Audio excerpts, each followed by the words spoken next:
قرآن کریم کے فضائل۔ بسم اللہ الرحمن الرحیم۔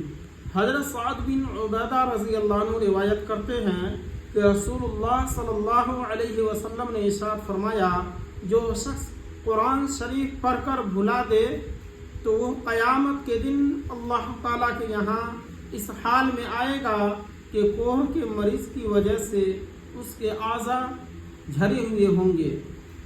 کیا ہوگا؟ کوہ کے مریض کی وجہ سے ان کے اعضاء یعنی جسم کا حصہ گرے ہوئے ہوں گے، جھرے ہوئے ہوں گے۔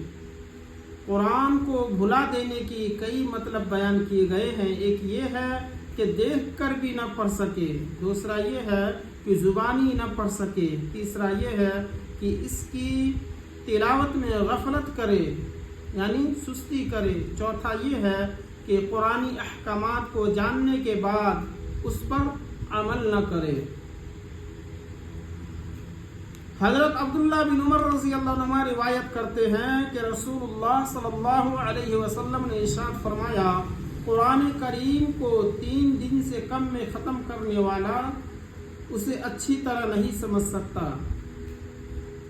حضرت عبداللہ بن عمر رضی اللہ عنہ روایت کرتے ہیں کہ رسول اللہ صلی اللہ علیہ وسلم نے ارشاد فرمایا، قرآن کریم کو 3 دن سے کم میں ختم کرنے والا اسے اچھی طرح نہیں سمجھ سکتا۔ فائدہ رسول اللہ صلی اللہ علیہ وسلم کا یہ ارشاد عوام کے لیے ہے، چنانچہ بعض صحابہ رضی اللہ عنہ کے بارے میں 3 دن سے کم میں ختم کرنا بھی ثابت ہے۔ حضرت علی رضی اللہ عنہ فرماتے ہیں کہ رسول اللہ صلی اللہ علیہ وسلم نے ارشاد فرمایا، جو شخص جمعہ کے دن سورہ کہف پڑھ لے وہ 8 دن تک یعنی اگلے جمعہ تک ہر فتنہ سے محفوظ رہے گا، اور اگر اس دوران دجال نکل آئے تو یہ اس کے فتنہ سے بھی محفوظ رہے گا۔ حضرت ابو ہریرہ رضی اللہ عنہ سے روایت ہے کہ رسول اللہ صلی اللہ علیہ وسلم نے ارشاد فرمایا، سورہ بقرہ میں ایک آیت ہے جو قرآن شریف کی تمام آیتوں کی سردار ہے۔ وہ آیت جیسے ہی کسی گھر میں پڑھی جائے اور وہاں شیطان ہو تو فوراً نکل جاتا ہے۔ وہ آیت کیا ہے؟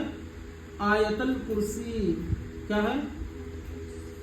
آیت الکرسی۔ اگر کسی گھر میں شیطان ہو اور آیت الکرسی پڑھی جائے تو شیطان کیا کرتا ہے؟ فوراً نکل جاتا ہے، بھاگ جاتا ہے، گھر خالی کر دیتا ہے۔